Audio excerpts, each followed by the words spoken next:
એની અંદર તમને દશાંશક અને શતાંશક શોધવાનું તમને કહ્યું હોય એની વાત ચાલી રહી છે. તો જો તમને દશાંશક શોધવાનું કહે તો છેદમાં 10 મૂકવાનું અને શતાંશક શોધવાનું કહે તો છેદમાં 100 મૂકવાનું. અને કઈ રીતે? દાખલા તરીકે તમને ત્રીજો દશાંશકને આપણે ડી કહીશું. ફોર એક્ઝામ્પલ કે તમને ત્રીજો દશાંશક કીધો છે, બરાબર છે. ત્રીજા દશાંશક નો મતલબ તમારે આ રીતે લેવો પડશે કે ત્રીજો દશાંશક છે તો 3 ને ઉપર રાખવાના અને છેદમાં શું મૂકવાના તમારે 10. આવી રીતે દાખલાની શરૂઆત થશે. માનો કે તમને શતાંશક શોધવાનો કહ્યો છે. હું એમ કહું છું ફોર એક્ઝામ્પલ કે તમને 70 નો શતાંશક શોધવાનો કહ્યો છે. પહેલા તો શતાંશક જે છે એને p કહેવાનું.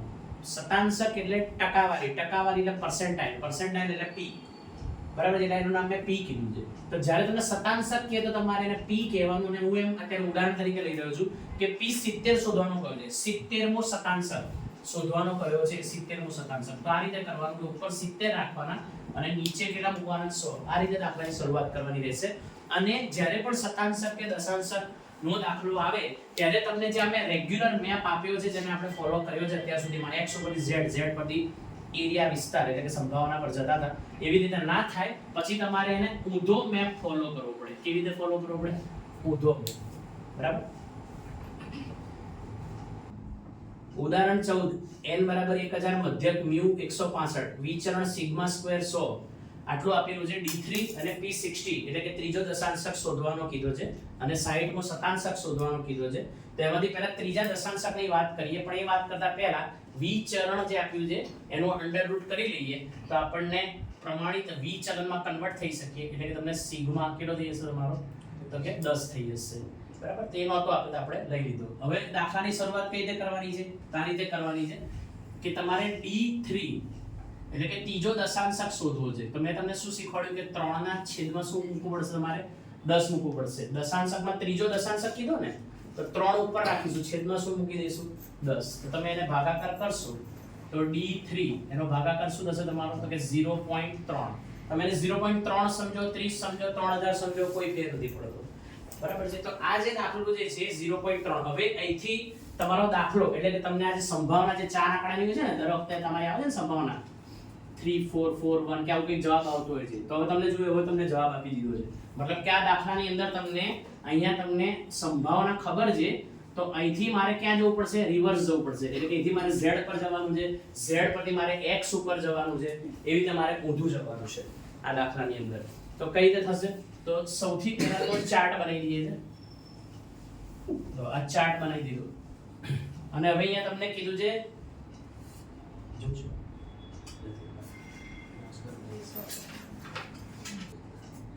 તમને અહીંયા 0.30 એટલે કે 0.3000, આમ તો 0.3 જ છે ભાગાકાર કરો તો, પણ મેં તમને કીધું 0.3000. હવે એ 0.3000 નો એરિયા તમે આકૃતિ જે બનાવી એમાં હંમેશા ડાબેથી જમણી તરફ એટલો એરિયા કવર કરવાનો.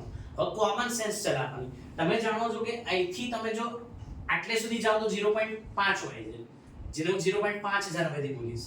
5 બોલો કે 5 ની પાછા 5000 બોલો, એક જ થઈ પાછા. તો તમે અહીંથી અહીં સુધી જાઓ છો તો 0.5000 જેટલો વિસ્તાર હોય છે, પણ તમે એમાં 5000 સુધી ગયા જ નથી. 0.3000 પહેલા આવે, પછી 0.5000 આવે ને, અને પછી 0 એનાથી વાત આગળ વધે. તો તમે અહીંયાથી 0.5000 સુધી જતા જ નથી, તમે અહીંયા અધવચ્ચે જ રોકાઈ ગયા છો. મતલબ કે તમે આટલો વિસ્તાર કવર કરો. 0.3000 નો એરિયા છે, આટલો એરિયા એમ માનીને ચાલીએ છે કે આટલો વિસ્તાર તમારો 0.3000 છે. કારણ કે તમે છેક સુધી જતા રહો તો 0.5000 કહેવાય. તો આપણે તો 0.5000 પહેલા 3000 આવી જાય ને, આ તો એટલે રોકાઈ ગયા, છેક સુધી નથી ગયા, એના કરતા પહેલા રોકાઈ ગયા. અને એ કયો આ જે ડોટ હોય છે એ હવે આપણે શોધવાનો છે. મતલબ કે આપણે એના પરથી આપણે z પર જવાનું છે, એટલે કે કઈ વેલ્યુ અહીંયા છે કે જ્યાં તમે રોકાયા છો એ વેલ્યુ હવે શોધવાની છે. તો કઈ રીતે કરવાનું? તો સૌથી પહેલા તો તમે આ જે 0.3000 જે છે એના માટે તમે કઈ રીતે તો શોધશો? તો સૌથી પહેલા તો તમારે એને સૂત્ર તમે વાપરશો. પહેલા તો એને કઈ રીતે શોધીએ છીએ લખી નાખીએ કે 0 થી દૂર રહે છે ને, આ 0 થી એરિયા કેવો રહે છે? દૂર રહે છે. તો મતલબ કે તમે કઈ રીતે શોધશો? આને શોધવો હોય તો માઈનસ કરી શોધશો. આપણે શીખવાડેલું છે કે 0 થી જ્યારે ડિજિટ દૂર રહેતો હોય, આ જે કોઈ બી ડિજિટ છે દૂર રહેતો હોય તો તમારે શું કરવાનું છે? માઈનસ કરવાનું છે. માઈનસ કઈ રીતે કરીએ આને શોધવા માટે? તો અહીંયા ઇન્ફિનિટ છે તમારો અને આ બાજુ પ્લસ ઇન્ફિનિટ છે. તો જો અહીંથી આટલું લઈએ છે પહેલા તો કે માઈનસ ઇન્ફિનિટ થી આપણે પહેલા શું લઈએ છે તો કે 0 સુધી લઈએ છે. પછી આટલું આખું આવી ગયું પણ એમાંથી આપણે શું નથી જોઈતું તો કે આટલો ભાગ જે છે આપણે નથી જોઈતો હતો એટલે આપણે એને શું કરતા હોઈએ છીએ માઈનસ કરતા હોઈએ છીએ. એટલે કે તમે z1 થી આ z1 થી 0 સુધીનો જે વિસ્તાર જે છે એ તમારે નથી જોઈતો હતો તો એને તમે આ નિશાની મૂકી અને એને ડેકોરેટ કરી દીધું અને આવી રીતે તમે એને માઈનસ કરતા હો છો. મતલબ કે તમારે જે આ વિસ્તાર શોધવો છે એના માટે તમે આવી રીતે ફોલો કરતા હો છો અને તમને એ વિસ્તાર મળતો હોય છે. તો એ વિસ્તાર જે છે એ કેટલો છે એ તો તમને વિસ્તાર તો ખબર છે ને કે એ વિસ્તાર કેટલો છે તમારો તો કે 0.3000. આ જે જવાબ જે છે તમે મેળવવા માટે આખામાંથી આટલું માઈનસ કરો તો એ મેં મેથડ લખી અને એનો જવાબ તમારી પાસે હાજર છે આ વખતે. તેનો જવાબ કેટલો છે 0.3000 અને હવે એને ફિલ કરીએ છીએ આ રીતે કે 0.3000 ઇઝ ઇક્વલ ટુ મેં તમને કીધેલું છે કે એક બાજુ ઇન્ફિનિટ હોય ને એક બાજુ 0 હોય તો એને શું બોલવાનું 0.5000 બોલવાનું માઈનસ p બ્રેકેટમાં z1 એ તો હું શોધી રહ્યો છું. આ z1 જે છે એ જ મારો ટાર્ગેટ છે ને હું શોધી રહ્યો છું. અહીં z અહીં 0. ચલો તો હવે આપણે શું કરીશું ઉલટ કરીશું. મતલબ કે આટલું જે શોધવું છે આપણે આ જે શોધવું છે એને હું આ બાજુ લઈ જઈશ અને આ જે 3000 છે એને હું આ બાજુ લઈ જઈશ. એવી રીતે હું લખીને બતાવું છું. તો અહીં તમારે લખવું પડશે z1 z અહીં જે 0 અને આ આખો સ્ટેપ આમાં બાજુ આવી ગયું છે 0.5000 તો ત્યાં જ છે અને આ સ્ટેપને હું ત્યાં લઈ જઈ રહ્યો છું એટલે કે -0.3000. ચલો તો હવે આ જે છે એની અંદર z1 જ મારો ટાર્ગેટ છે એટલે એકલો z1 લખું તોય ચાલે પણ તેમ છતાં હું પૂરું લખી આપું છું કે અહીંયા z અને અહીંયા છે તમારો 0. બાદબાકી કરશો એટલે શું જવાબ આવશે? આમાંથી બાદ કરશો એટલે 0.2000 જવાબ આવશે. અને હવે આ જે 0.2000 તમારો જવાબ આવ્યો એને અનડુ ટેબલ જોવાનું. ક્યાં જોવાનું? અનડુ ટેબલ, જેને ગુજરાતીમાં આપણે એને કહીશું ઊંધું ટેબલ જોતા. ઊંધું ટેબલ જોતા. હવે તમને ઊંધું ટેબલ જોતા શીખવાડું છું. ઊંધું ટેબલ કઈ રીતે જોવા? પેજ નંબર 212 પર આવતા રહો.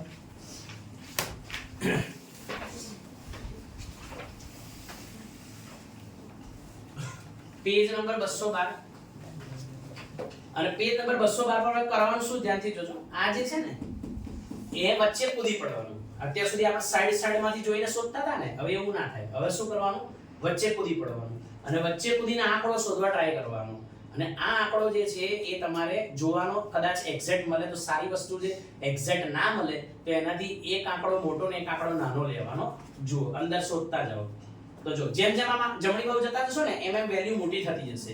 આ 12 પછી આમ 13 14 15 આમ 16 17 જેમ જેમ આગળ જશો એમ વેલ્યુ મોટી થતી જશે.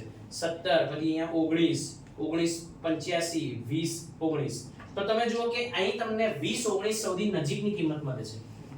આની સૌથી નજીકની કિંમત કઈ મળે છે? 2019. તો તમારે એક્ઝેક્ટ આ તો મળી જ નહીં ને. પહેલી વસ્તુ એક્ઝેક્ટ આ તો ના જ મળી.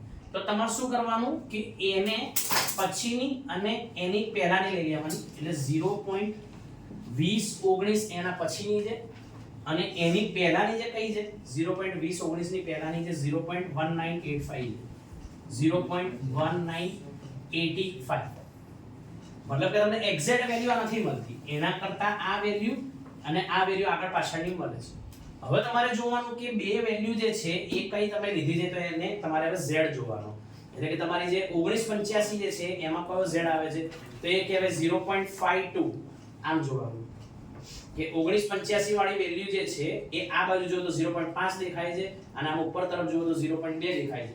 મતલબ કે 0.52 વેલ્યુ તમને મળે છે પ્લસ આને એના પછીની જ વેલ્યુ છે એટલે કે 0.53 હશે અને નીચે જે છે એ નીચે આપણે કહીશું ભાગ્યા 2 એટલે કે આપણે એની સરેરાશ લેવાની છે. બરાબર. અને એ જે કોઈ બી z હશે ને એ z1 જે કોઈ આપણે શોધી રહ્યા છે ને તમે જો એને 0 થી ડાબી બાજુ પગ મૂકેલો છે. 0 થી ક્યાં છે? ડાબી બાજુ. એટલે આપણે ખુદ જ એને માઈનસ આપી રાખીશું. આપણો જે z1 છે 0 થી ક્યાં છે? ડાબી બાજુ. એટલે આપણે એને જાતે જ શું આપવું પડશે? માઈનસ. કારણ કે એ ડાબી બાજુની સંખ્યા છે 0 થી ડાબી બાજુ. ચલો હવે એનો જવાબ કાઢી આપો મને. તો એનો જવાબ શું નીકળે છે? 0.5. તો -z1 = 0. કેટલા? 5 આવું થશે ને આનું સોલ્યુશન. તો એ જે માઈનસ જે છે એ માઈનસ હવે આપણે આને આપી દઈએ તો તમારી વેલ્યુ થશે z1 -0.525. તો તમે જુઓ કે આપણે અહીંથી અહીં સુધી પહોંચી ગયા, z મળી ગયો આપણને, બરાબર છે. અને હવે આપણે આ z પરથી આપણે ક્યાં જવાનું છે, પાછું x ઉપર. હવે હાલ પૂરતો મારો x જે છે ને એ x મારો હાલ પૂરતો d3 જેમ સમજવાનો, કારણ કે હું અત્યારે શું શોધી રહ્યો છું તો કે d3 શોધી રહ્યો છું. એટલે હાલ પૂરતો મારો x એ d3 જેમ સમજવાનો છે. તો અહીંયા હવે આગળ વધીએ તો અહીંથી અહીં જવા માટે બી ફોર્મ્યુલા તો પેલી જ વાપરવાની, x - μ/σ એ જ વાપરવાની. જો z1 x - μ/σ. હવે જોજો આને થોડું વધારે સારી રીતે લખીએ છે કે z1 ની કિંમત કેટલી છે તો કે -0.525 છે. x એટલે કે શોધવું શું છે એને આપણે x કહીશું. આપણે શું શોધવું છે d3, તો x ની જગ્યાએ મૂકી દઈશું d3 માઈનસ μ કેટલો છે તો કે μ જે 165 અને સિગ્મા કેટલો છે સિગ્મા 10. હવે આને સોલ્વ કરશો એટલે તમે તમારો જે ટાર્ગેટ એટલે કે d3 એ તમને આમાંથી છૂટો પડીને મળી જશે. તો તમે જે ભાગાકારમાં 10 છે આમ લઈ આવો તો ગુણાકારમાં થશે. તો સીધો આન્સર કરો ગુણાકાર કરીને -5.25 ઇઝ ઇક્વલ ટુ d3 અને -165. આવું થયું. ભાગાકારમાં 10 આમ જતો એટલે ગુણાકારમાં ગુણાકાર કરીને મેં લખ્યું છે. હવે આપણે જે શોધવું છે ને એકલું પાડો. શું શોધવું છે આપણે d3 શોધવું છે. તો આ -5.25 તો ત્યાંનું ત્યાં જ છે અને આ માઈનસ વાળું આમ જઈને પ્લસ બની જશે એટલે કે +165. હવે આને સોલ્વ કરો કેલ્ક્યુલેટરમાં. 159.75 ઇઝ ઇક્વલ ટુ d3. એટલે તમારો જે ત્રીજો દશાંશક જે છે એની કિંમત 159.7 આવી રહી છે. જવાબ P60 શોધવાનો છે એટલે ઉપર રાખી દીધા 60 અને શતાંશક છે એટલે નીચે રાખી દીધા 100. ભાગાકાર કરો તો શું જવાબ આવશે? ભાગાકાર કરશું તો 0.6. તમારા નજરિયાથી 0.6 છે, મારા નજરિયાથી 0.6000 છે, કારણ કે હું સંભાવના વિસ્તાર પ્રમાણે એને જોઈ રહ્યો છું. સંભાવના વિસ્તાર હંમેશા 4 આંકડાથી બોલાય એટલે કે તમને 0.6000 સંભાવના વિસ્તાર મળ્યો છે ત્યાંથી આપણે ઉપર તરફ એટલે કે z તરફ જવાનું છે. પણ કઈ રીતે જવાય તો સૌથી પહેલા એના માટે તમારે આકૃતિથી સમજવું પડે કે ત્યાં કઈ રીતે જવાય.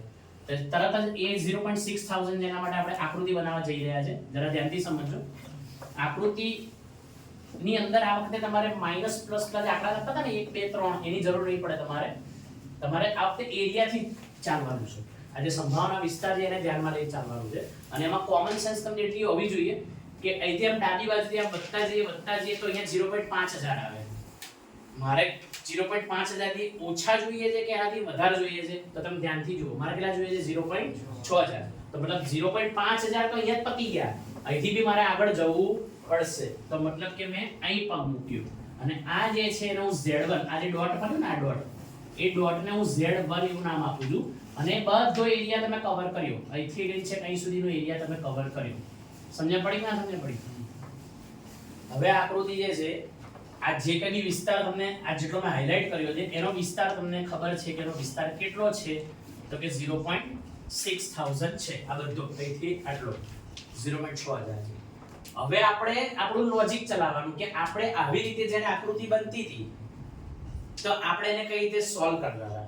તો મેં તમને એવું કીધેલું છે કે જ્યારે 0 થી બંને બાજુએ વિસ્તાર પથરાયેલો હોય તો પ્લસ ની મદદ લેવી પડે. શેની મદદ લેવી પડે? પ્લસ ની. તો એ જે આપણે શીખેલા છે એને એપ્લાય કરીએ છીએ કે અહીંથી પહેલા તો અહીં જવું પડશે અને એમાં અહીંથી આટલો ઉમેરવો પડશે ત્યારે તમને આટલો વિસ્તાર મળશે. પ્લસ ની મદદ લઈએ તો હું જે બોલ્યો એ જ વસ્તુ લખી રહ્યો છું કે માઈનસ ઇન્ફિનિટી પહેલા હું ક્યાં જતો રહીશ તો કે 0 સુધી જતો રહીશ અને પછી 0 થી હું ક્યાં જતો રહીશ તો કે આ z1 એ z1 કઈ રકમ છે એ તો શોધી રહ્યા છે ને આપણને ખબર થોડી છે. એટલે કે આપણે ત્યાં સુધી જઈશું અને એ બંનેને શું કરીશું? પ્લસ કરીશું. આગળ મૂકી દઈશું આપણે સંભાવનાનું p મૂકી દઈશું અને પછી વચ્ચે જેવી રીતે દર વખતે આપણે એને ડેકોરેટ કરીએ છીએ એવી રીતે ડેકોરેટ કરી દઈશું. બરાબર? પણ આ વખતે એટલું ખબર છે કે આવી રીતે પ્લસ કરીશું તો આપણને જવાબ શું મળશે?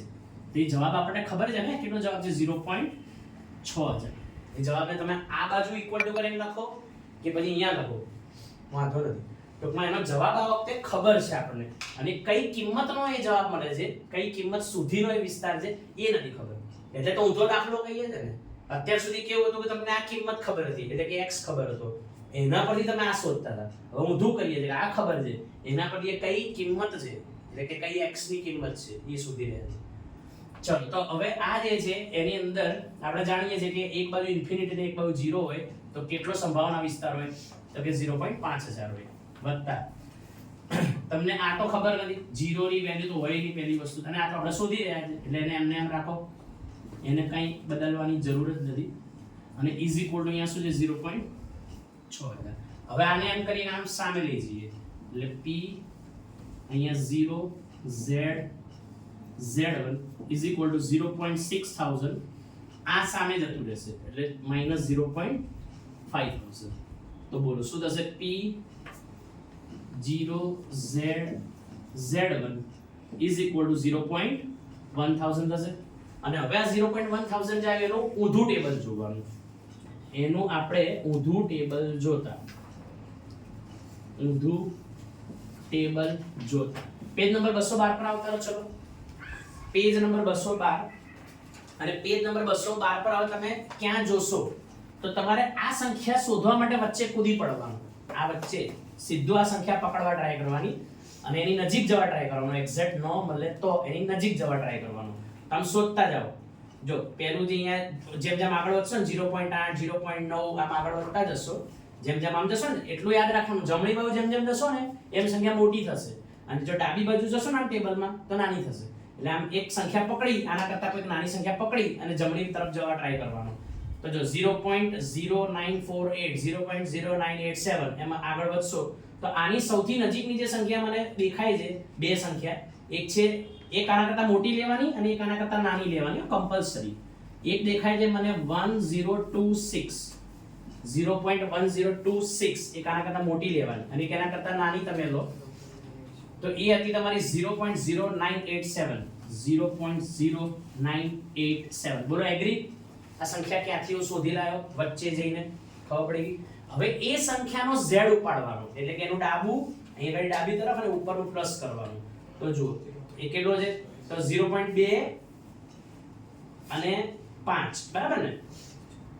આવી રીતે લખ્યું હોય ને 0.0987 0.0987 તો તમારે અહીં જોવાનું અને અહીં જોવાનું એમ કહી રહ્યો છું તમને. તો તમે આ તરફ તમે જુઓ તો તમને શું દેખાય છે તો કે 0.2 દેખાય છે. ઉપર તરફ તમે જુઓ એ સંખ્યામાં તો તમને શું દેખાય છે તો એ તમને 0.05 દેખાય છે એટલે કે બેને પ્લસ કરો.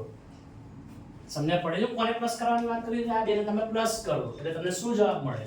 એ તમને જવાબ મળે છે 0.25 અને આ એના તરત પછીનો છે ને, એના તરત પછીનો છે એટલે કે 0.26 અને એની એવરેજ કાઢવાની ભાગ્યા 2. અને તમે જો તમારો z જે છે કઈ બાજુ પગ મૂકે છે? જમણી બાજુએ.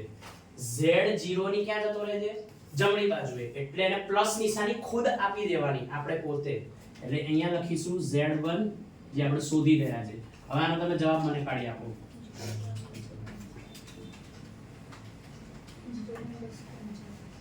255 આવો જવાબ આવે છે. અને આ પ્લસ જે છે આને લાગી જશે એટલે કે પોતે z1 0.255 તમને મળે છે.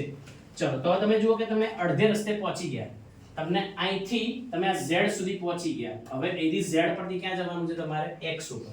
તો અહીંથી આપણે આગળ વધીએ છીએ, ફોર્મ્યુલા લગાવીએ છીએ કે z1 x μ upon sigma. હવે તમે જોજો એની વેલ્યુ મૂકીએ છીએ કે z1 ની વેલ્યુ કેટલી છે? 0.255 255 is equal to x. x મતલબ કે મારે શોધવું શું છે અને x કહેવાય. x કેટલો છે મારો? p60. mu કેટલો છે? 165 અને સિગ્મા કેટલો છે? 10.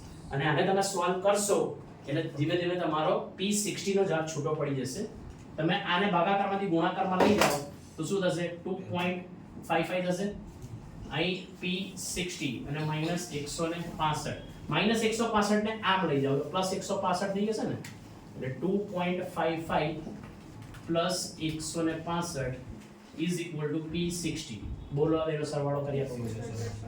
167.55 is equal to p60. તો તમારો જે 60મો શતાંશક છે આટલો આવે છે. દાખલા નંબર 10. અને એ દાખલા નંબર 10 ની અંદર સૌથી પહેલા તો ખાસિયત એ છે કે તમને અહીંયા આગળ સંભાવનાનું ઘટત્વ વિધેય આપ્યું છે અને તમને મ્યુ અને સિગ્મા એટલે કે મધ્યક અને પ્રમાણિત વિચલન તમારે અહીંથી જ કમ્પેર કરીને કોની જોડે કમ્પેર કરવાનું સંભાવના ઘટત્વ વિધેય એની જોડે કમ્પેર કરીને તમારે મ્યુ અને સિગ્મા ખુદ ડિસાઈડ કરવા પડશે. The first thing is second thing is that કે તમારે આ જે વેલ્યુ આપેલી છે તો એ વેલ્યુ તમને આપેલી છે સંભાવના આની કિંમત આપી દીધી છે એટલે કે સંભાવના વિસ્તારની એ કિંમત આપી છે. તો આ પણ તમારો એક રીતે ઊંધો દાખલો થયો કે આપણે x પરથી z પર જઈએ એટલે z પરથી આપણે સંભાવના વિસ્તાર શોધીએ છે બરાબર છે. પણ આ વખતે સંભાવના વિસ્તાર તમને ખબર છે 0.4772 તો અહીંથી આપણે જવાનું છે z પર અને z પરથી જવાનું છે x ઉપર એટલે કે આપણે શોધવાનું છે શું છે x1 શોધવાનો છે. મતલબ આ દાખલો બી કેવો દાખલો થયો તો કે ઊંધો દાખલો થયો બરાબર છે. રિવર્સ જવું પડશે. ચલો તો સૌથી પહેલા તો એ દાખલો રિવર્સ લઈ જઈએ એ પહેલા આપણે મ્યુ અને સિગ્મા વગર તો આપણો દાખલો થવાનો જ નથી. તો પહેલા આને સંભાવના ઘટત્વ વિધેય સાથે કમ્પેર કરીએ છે એટલે કે મ્યુ અને સિગ્મા લઈએ છે. તો તમને યાદ હોવું જોઈએ કે સંભાવના ઘટત્વ વિધેય શું હોય છે એની જોડે કમ્પેરિઝન કરવાની છે.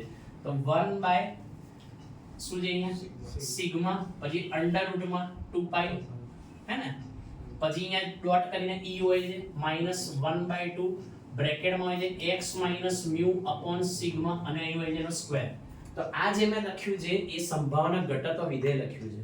હવે તમે જુઓ કે એની કમ્પેરિઝન આપણે આપેલું જેની સાથે કરો 1 1 તો તમારો 50 અહીંયા સિગ્મા તો તમે સમજી ગયા છો કે તમારી સિગ્માની વેલ્યુ કેટલા બોલવા માંગે છે 50 બોલવા માંગે છે. સમજ્યા કે નહીં? કમ્પેરિઝન કરો તો ખબર પડે. 2 પાઈ તો આ ભાઈ 2 પાઈ -1/2 હા ચલો -1/2 x મ્યુ તો કે મ્યુ હા મ્યુ કેટલો છે તો કે મ્યુ થશે તમારો 150. આ રીતે કમ્પેરિઝન કરીને તમે વેલ્યુ મેળવી શકો. મ્યુ થઈ ગયો તમારો 150 સિગ્મા 50 તો એ તો લખી નાખ્યો. તો તમને સિગ્મા અને મ્યુ ખબર પડી ગયો મેં કઈ રીતે કાઢે કમ્પેરિઝન કરીને બતાવી દીધું અને મેં સિગ્મા અને મ્યુ મેળવી દીધો. અને હવે આપણે આ જેવી રીતે કરીએ છે એવી રીતે આપણે જઈએ. સૌથી પહેલા તો આપણે એમ કરીએ કે તમને આ જે અહીંયા આગળ તમને x1 કીધું છે અને આપણે x2 કહીએ બરાબર છે. ચલો થોડોક દાખલા સીધો બી રહી જઈએ કારણ કે આપણે x2 જે છે એ x2 આપણી પાસે હાજર છે. તો પહેલા એમ કરીએ કે x2 જે એની યુઝ કરીને કરીએ છે તો કે z2 આ બાજુ આપણે z1 અને z2 એટલે z2 થી સ્ટાર્ટ કરીએ છે શું થશે x2 મ્યુ અપોન સિગ્મા. ચલો તો તમને z2 x2 કેટલો છે તમારો તો કે 250 છે એટલે કે 250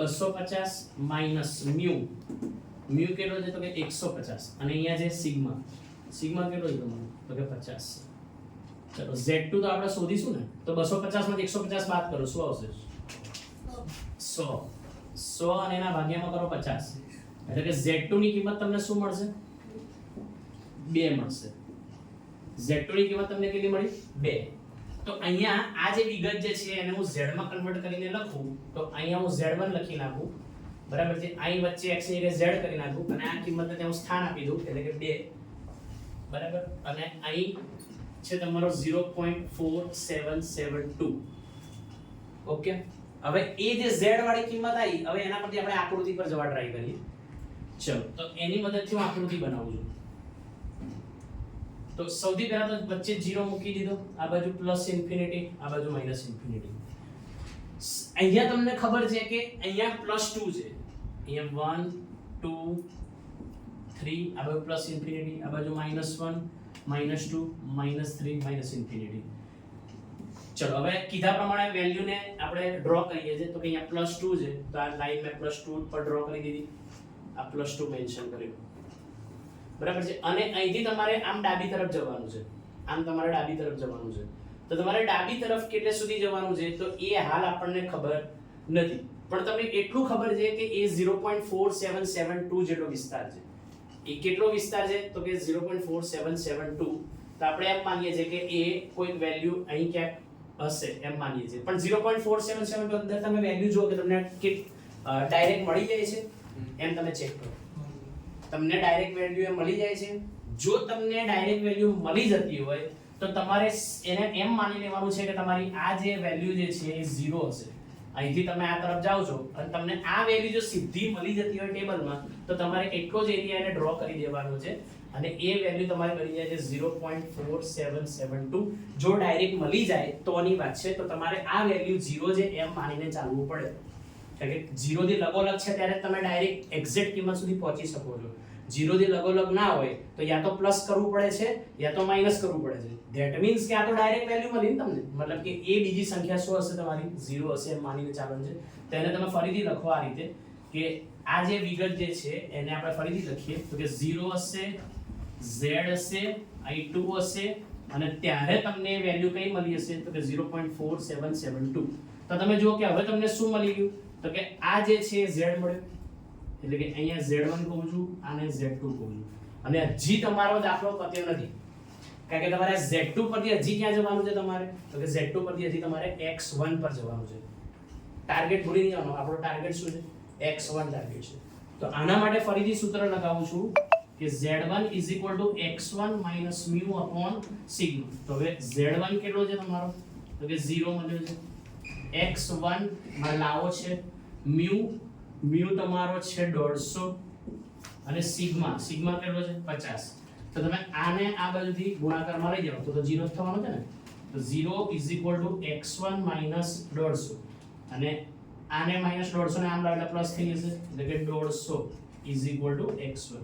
તો તમારી x1 ની કિંમત, આ જે x1 ની કિંમત જે છે એ કઈ હોવી જોઈએ એ માઈનસ μ 0.3539. z1 જે છે અહીંયા મૂકી દઈએ -1.5.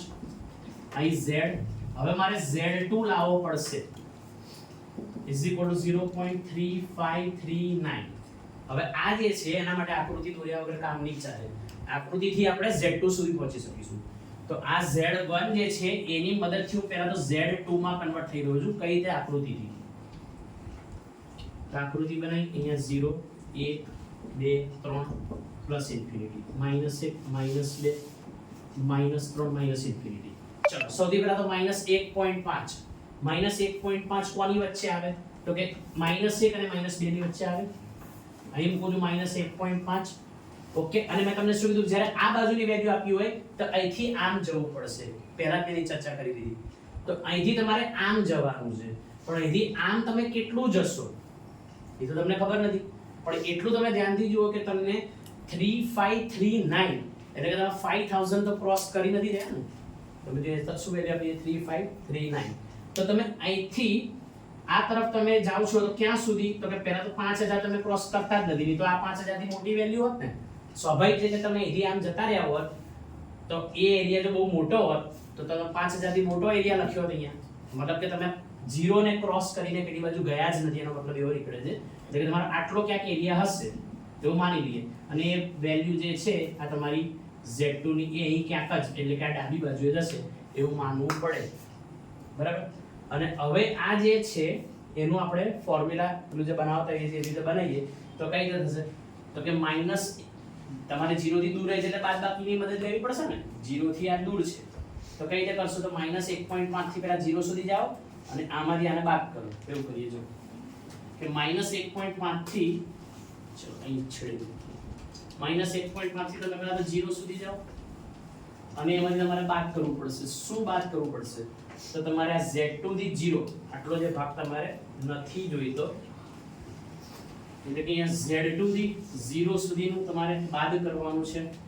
અહીં વચ્ચે આપણે આવી રીતે મૂકી દઈએ નિશાનીઓ અને હવે એની વેલ્યુ આપણે કાઢવા ટ્રાય કરીએ. અને આનો જવાબ આપણી પાસે ખબર છે ને પાછો જવાબ કેટલો છે આપણી પાસે એનો તો કે આપી દીધો છે 3539 0.3539. ચલો હવે આ જે છે એનું z ટેબલ જોઈએ આપો મને પેજ નંબર 212 પર 0.4332 1.5 ની છે 0.4332 એટલે કે આનો જવાબ તમે મને કીધો. આનો જવાબ તો જોવાની જરૂર નથી. માઈનસ આ તો આપણે શોધી રહ્યા છે ને, આ શોધી રહ્યા છે. હવે શોધી રહ્યા એમાંથી જે શોધી રહ્યા છે એ વસ્તુ પર ફોકસ રાખો, બીજું હટાઈ દઉં છું. એટલે કે p z2 પેલું જવા દીધું નકામું કર્યું, એટલે કે આ શોધી રહ્યા છે અને ઇઝ ઇક્વલ ટુ 0.3539. હવે આપણે શું કરીશું તો કે એને આને આપણે આમ લઈ જઈએ અને આને આમ લઈ દઈએ. આ માઈનસ વાળો સ્ટેપ આમ જશે એટલે પ્લસ થઈ જશે, પ્લસ વાળો સ્ટેપ આમ આવશે માઈનસ થઈ જશે.